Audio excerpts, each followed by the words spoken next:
Salam, jumpa lagi di dalam pelayanan mimbar GKMI Eklesia. Saudara-saudara pasti akan diberkati dengan kebenaran firman Tuhan saat saudara membuka channel kami.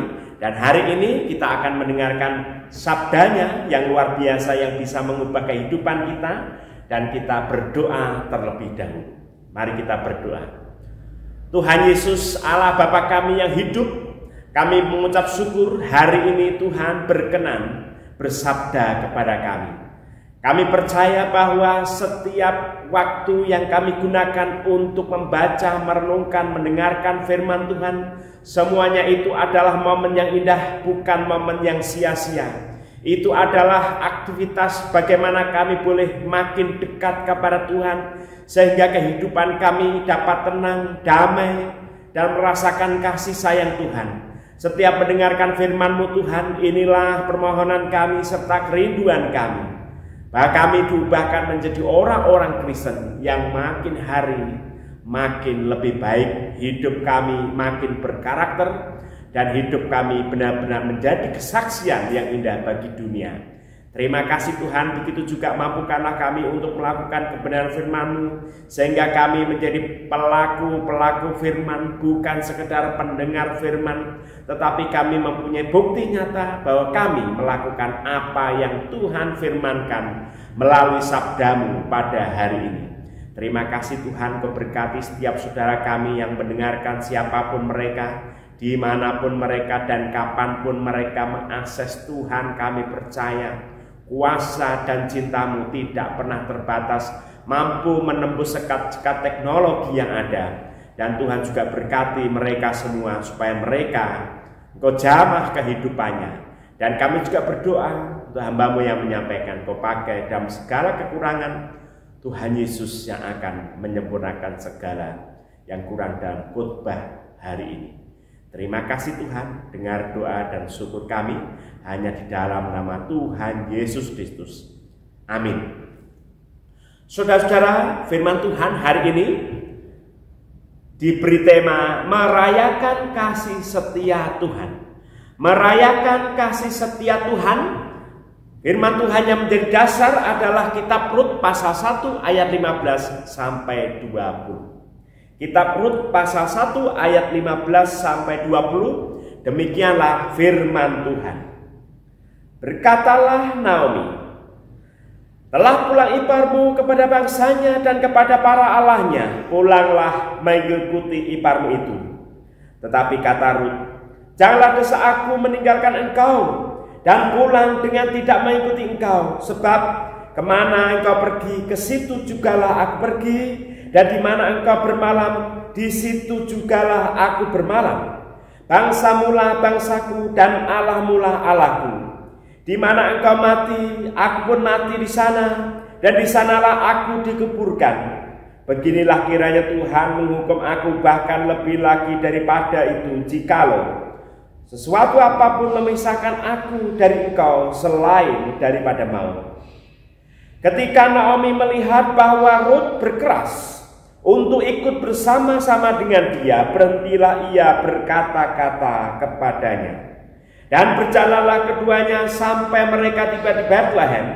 Ketika mereka masuk di Bethlehem, gemparlah seluruh kota itu karena mereka. Dan perempuan-perempuan berkata, Naomi-kah itu? Tetapi ia berkata kepada mereka, janganlah sebut aku Naomi, sebutkanlah aku Mara, sebab Yang Maha Kuasa telah melakukan banyak yang pahit kepadaku. Saudara-saudara, sampai sedemikian jauh pembacaan firman Tuhan. Yang berbahagia ada saudara dan kita sekalian yang membaca, merenungkan, mendengarkan, serta melakukan firman Tuhan di dalam kehidupan setiap hari. Haleluya untuk firman Tuhan. Saudara, merayakan kasih setia Tuhan. Di sini kita pada minggu ini kita diajak untuk kembali melihat kasih setia Tuhan yang tanpa syarat, unconditional love. Itu harus kita rayakan sekaligus kita hayati supaya kita bisa melakukan sebuah cinta kasih Tuhan sekaligus kasih setia Tuhan yang tanpa syarat kepada kita sekalian. Saya sering mendengar begitu ya, dan sering menyaksikan kalau ada sebuah pertandingan, khususnya pertandingan sepak bola. Rivalitas itu begitu sengit. Lawan ketemu lawan karena fanatisme yang begitu luar biasa, sampai terjadi tindakan kekerasan. Dan biasanya ini ya, kalau sudah ada hasil dari pertandingan itu, bisa ditebak para fans fanatiknya itu rata-rata. Kalau timnya menang itu saudara-saudara, mereka itu mabuk-mabukan. Istilahnya menang mabuk, imbang umuk, kalah ngamuk. Begitu saudara. Apa maksudnya?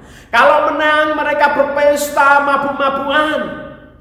Kalau mereka itu hasilnya imbang, mereka akan memprovokasi, menyombongkan diri, menjunjung tinggi timnya, membela habis-habisan melalui sosial media, bahkan konfrontasi sekalipun. Tetapi kalau kalah, mereka itu biasa ngamuk-ngamuk, bakar sana, bakar sini, pukul sana, pukul sini, menghina.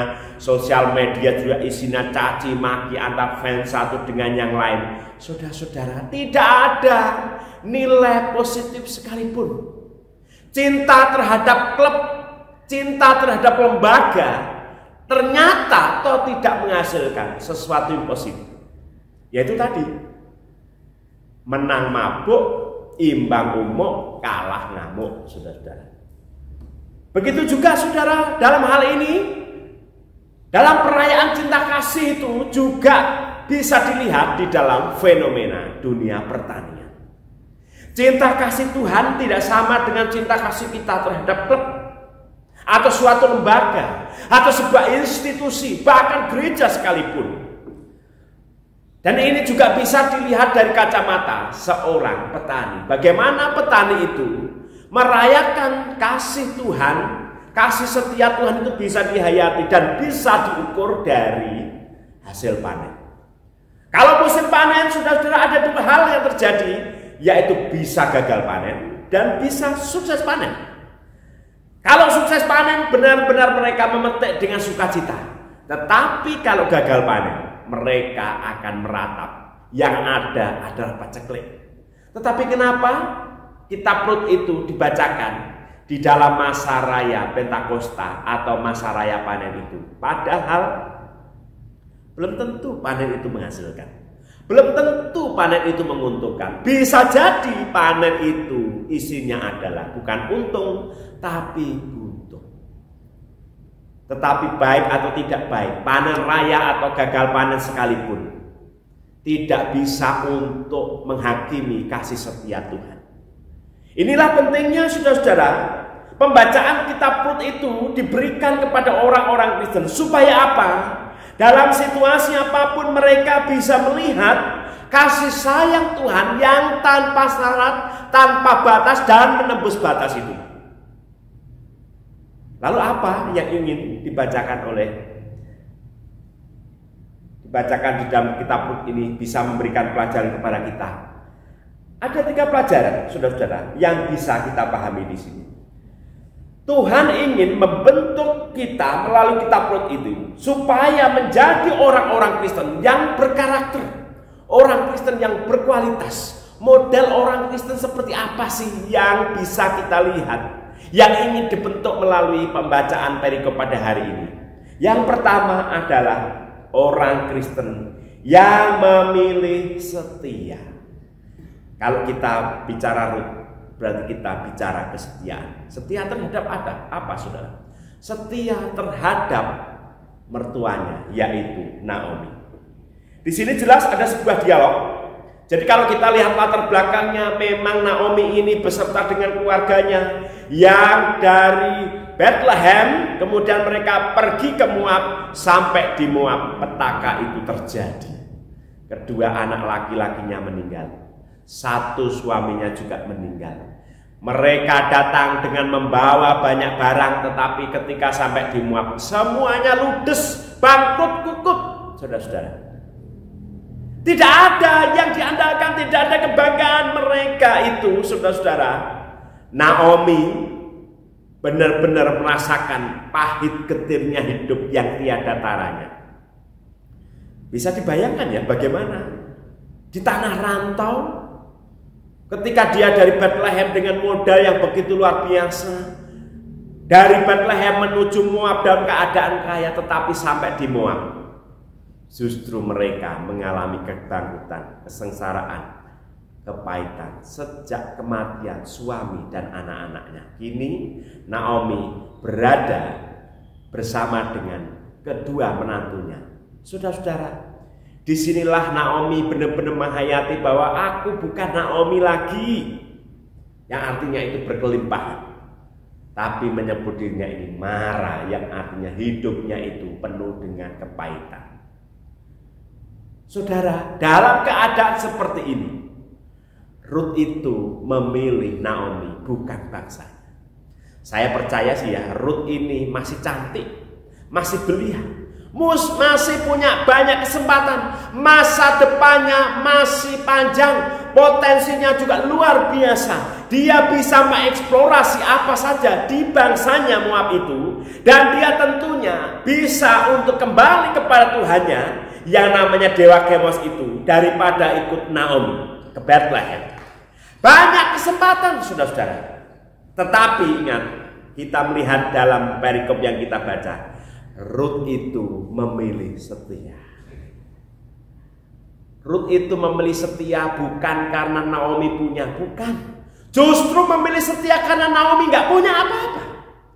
Kalau orang setia diembel-embeli karena punya sesuatu, itu biasa, itulah dunia, itu level standar. Tetapi Rut itu memilih orang yang sebenarnya tidak dipilih. Allah itu juga memilih kita. Siapakah kita? Kita itu sebenarnya rapuh, gak punya apa-apa. Tetapi Allah berkenan memilih kita untuk dicangkokkan menjadi orang Kristen, menjadi bagian dalam kerajaan surga, menjadi orang yang dikasihinya, menjadi biji matanya, dan menjadi saluran berkat. Bahkan Tuhan itu melayani kita terus menerus hari tiap hari. Siapakah kita? Ya itulah yang tercermin dalam diri Rut. Rut itu memilih kepada orang yang tidak punya pilihan dan tidak mungkin dipilih. Bagaimana pilih? Saya percaya Naomi ini sudah peot, sudah nenek-nenek, seorang janda, nggak punya adik, bangkrut, nggak punya backing, nggak punya orang dalam, nggak punya harta. Yang dia punya cuma Tuhan. Tapi Rut itu melihat dan dia memilih setia kepada Naomi. Saudara-saudara, salah satu penghormatan yang selalu diberikan kepada seseorang itu adalah punya karakter setia. Setia itu tidak sesuatu yang pasif, diam saja yang penting setia. Oh, itu palsu.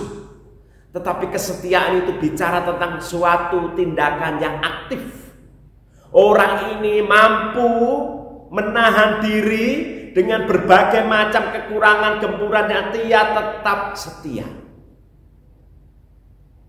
Dan Rut itu memilih setia kepada Naomi.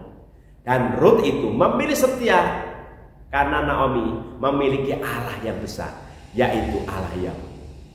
Apakah kita juga orang-orang yang setia? Apakah saudara setia terhadap pasanganmu? Apakah saudara setia terhadap lembagamu? Apakah saudara setia terhadap gerejamu? Apakah saudara punya kesetiaan terhadap perusahaan di mana engkau kerja? Apakah engkau punya kesetiaan di mana engkau setia untuk memberikan yang terbaik bagi karyawan-karyawanmu, bagi bawahanmu, bagi ART-mu, bagi orang-orang yang merasa tidak mampu? Apakah kita itu setia menjalankan panggilan Tuhan, menjadi garam dan terang? Apakah kita itu setia di dalam melakukan perkara-perkara rohani? Atau kita itu justru setia terhadap hal-hal yang buruk? Ingat, terhadap yang buruk itu bukan kesetiaan, tetapi itu adalah kecanduan. Sok-sok logis aja orang bilang kalau setia terhadap yang buruk itu adalah kesetiaan. Bukan. Itu ada keterikatan, itu ada kecanduan, dan ujung-ujungnya adalah kehancuran. Tetapi kalau bicara kesetiaan, ujung-ujungnya saudara dimuliakan Tuhan. Kesetiaan itu ada kualitas hidup yang dibutuhkan khususnya bagi orang-orang Kristen. Itulah yang pertama, saudara-saudara, orang Kristen yang memilih setia. Di antara tidak setia dan setia, pilihlah setia. Tuhan berkenan kepada orang yang setia. Yang kedua, saudara-saudara, mengasihi tanpa syarat. Saudara, kitab Rut itu biasanya dibacakan di kalangan orang-orang Yahudi, yaitu saat hari raya Pentakosta. Pentakosta itu dipahami sebagai hari raya panen raya, saudara-saudara. Jadi kalau mereka itu panen, mereka mengadakan sebuah perayaan yang isinya itu adalah sukacita, padahal masa raya panen itu belum tentu ada kelimpahan, bisa juga kekurangan, bahkan peceklik. Tetapi mereka itu wajib melakukan untuk tidak sekedar melihat kondisi alam yang berlimpah atau berkekurangan, paceklik dimakan orang, enggak. Tetapi sebuah perayaan iman untuk merayakan kasih setia Tuhan. Karena apa? Kasih Tuhan kepada manusia itu melebihi kasihnya terhadap alam. Kasihnya kepada kita itu benar-benar unconditional love, tanpa syarat.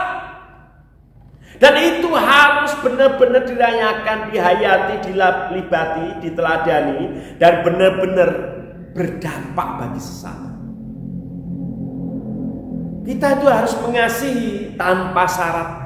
Jadi Rut ini juga mengasihi Naomi tanpa syarat. Dihitung-hitung malah minus malah. Naomi juga nggak tahu nih nanti kalau Bethlehem mau kerja apa, nggak tahu. Makanya dia itu tidak percaya diri, sehingga dia ngomong sama menantunya termasuk Rut. Ya, Rut ini kebalikan dengan Orpa. Kalau Orpa meninggalkan Naomi, tapi kalau Rut setia kepada Naomi, padahal Naomi tidak punya jaminan apa-apa. Sudah nggak punya apa-apa, tidak punya anak laki-laki, tidak punya suami, sudah menjadi janda, ya, dan dia pun sudah tua. Sekalipun katakan kalau menikah lagi, anaknya itu nggak mungkin bisa nikah dengan Rut ini. Maka udahlah Rut, kamu tinggalkan saya. Tetapi Rut, saudara-saudara, kasihnya kepada Naomi itu tanpa syarat. Makanya Rut itu menjadi salah satu wanita yang dicangkokkan di dalam tradisi Yahudi, menjadi perempuan non-Yahudi. Itu ada goyim, istilahnya orang kafir begitu ya. Tetapi dia itu karena setia memilih Naomi, memilih Tuhan tanpa syarat, akhirnya hidupnya itu dimuliakan, hidupnya itu dihormati, dan dia dicangkokkan di dalam pohon kehidupan orang Israel. Dan Naomi yang adalah orang Moab, itu ada bangsa kafir yang hari-harinya itu menyembah dewa namanya dewa Kemos itu. Tetapi Naomi itu memilih setia tanpa syarat kepada Tuhan. Dan Tuhan menghargai Rut, saudara. Saudara, bagaimana kehidupan kita? Mari kita merefleksi diri. Bagaimana kehidupan cinta kasih kita? Masih pilih-pilih tanpa syarat, ada apanya atau apa adanya, atau kasih yang atau cinta yang ada-ada? Tidak gampang. Tetapi sekalipun begitu, saudara-saudara, cinta kasih itu harus tetap ditegakkan. Cinta kasih tanpa syarat itu harus diperjuangkan. Karena Tuhan Yesus sudah memberikan cinta kasih tanpa syarat kepada kita. Ketika kita datang kepada Tuhan Yesus tidak pernah mengungkit-ungkit kesalahan kita. Tuhan tidak pernah mengumbar-umbar kekurangan kita. Tuhan tidak bertanya-tanya tentang dosa kita. Tuhan tidak pernah menginterogasi secara detail tentang dosa, kesalahan, kejahatan kita masa lalu. Enggak. Tetapi ketika kita datang kepadanya, Dia menyambut dengan senyum, dengan pengampunan dan penebusan. Dan itulah kasih tanpa batas yang harus kita usahakan, kita perjuangkan, kita rawat di dalam kehidupan kita secara nyata. Itulah yang kedua, saudara-saudara, mengasihi tanpa syarat. Yang ketiga, orang Kristen yang berpaling dari masa lalu. Saudara-saudara, Orpa memilih kembali ke masa lalunya. Tetapi Rut tidak mau dibayang-bayangi oleh masa lalunya. Banyak orang yang tidak bisa move on karena mereka diikat dalam bayang-bayang masa lalunya. Hidup dalam bayang-bayang masa lalu itu sebenarnya sebuah tindakan yang tidak produktif. Makanya banyak konseling-konseling itu selalu mengacu pada kehidupan masa lalu seseorang. Apabila seseorang itu ada masalah yang berat, misalnya seseorang itu tiba-tiba menjadi seorang aktivis LGBT, di dalam konseling-konseling itu selalu ditelusuri sampai usia 4 tahun. Masa lalu tampaknya secara waktu sudah berlalu, tetapi secara konten, secara tidak sadar itu sudah terekam di dalam diri seseorang. Dan bayang-bayang itu benar-benar membuat seseorang gagal move on. Tidak bisa dinamis, orang itu menjadi statis dan orang itu tidak produktif. Ruth itu memilih untuk berjalan dengan Tuhan. Maka kehidupannya itu, saudara-saudara, benar-benar lepas. Hidupnya sudah selesai dengan masa lalunya. Dan dia berani meninggalkan kebiasaan, adat istiadat, hal-hal yang baik menurut orang-orang Moab, tradisi, kultur, adat istimewa, sistem religi yang ada di dalam diri orang Moab, bangsa Moab itu. Ruth sudah selesai. Dan dia meninggalkan, tidak mau ditarik-tarik, dibayang-bayangi atau diikat oleh masa lalunya. Ruth maju mengikut Tuhan karena di dalam Tuhan dia tahu ada masa depan. Hanya maut saja yang bisa memisahkan antara dia dengan Naomi. Itu juga bicara tentang bagaimana Allah itu, saudara-saudara, mengasihi kita. Kasih setianya tiada berkesudahan. Kasih setianya tidak pernah meninggalkan kita. Kasih setianya tidak pernah mengenal musim. Itulah yang diyakini oleh Ruth dan juga menjadi keyakinan kita. Oleh karena itu marilah kita memiliki pandangan yang jauh ke depan, mengikut Yesus tanpa terus-menerus dibayang-bayangi masa lalu. Saudara-saudara, apa yang membayangi saudara? Apakah masa lalumu, atau ketakutanmu, atau kekhawatiranmu, atau idealismemu yang terlalu tinggi, atau cita-citamu yang benar-benar membuat engkau benar-benar tidak bisa bergerak, saudara-saudara, atau yang membayang-bayangi dirimu itu adalah sikap yang perfeksionis, macam-macam, saudara-saudara. Tetapi marilah kita maju terus karena di depan ada Tuhan. Biarlah masa lalumu itu menjadi sebuah pelajaran di mana membuat engkau menjadi orang-orang yang berhikmat. Dan biarlah masa depanmu itu kita diserahkan sepenuhnya di dalam tangan Tuhan. Dan hari ini saudara diberikan panggilan untuk melepaskan segala bayang-bayang masa lalu. Saudara-saudara, kadang orang itu dibayangi dengan kesempurnaan, pengennya sempurna, enggak. Tetapi di situ ada Tuhan. Disitulah ada sukacita, ada kesempurnaan, ada kebahagiaan, ada ketenangan. Bahkan di dalam Tuhan, seperti endingnya di dalam kitab Rut itu, saudara. Di situ ada kelimpahan di dalam Tuhan.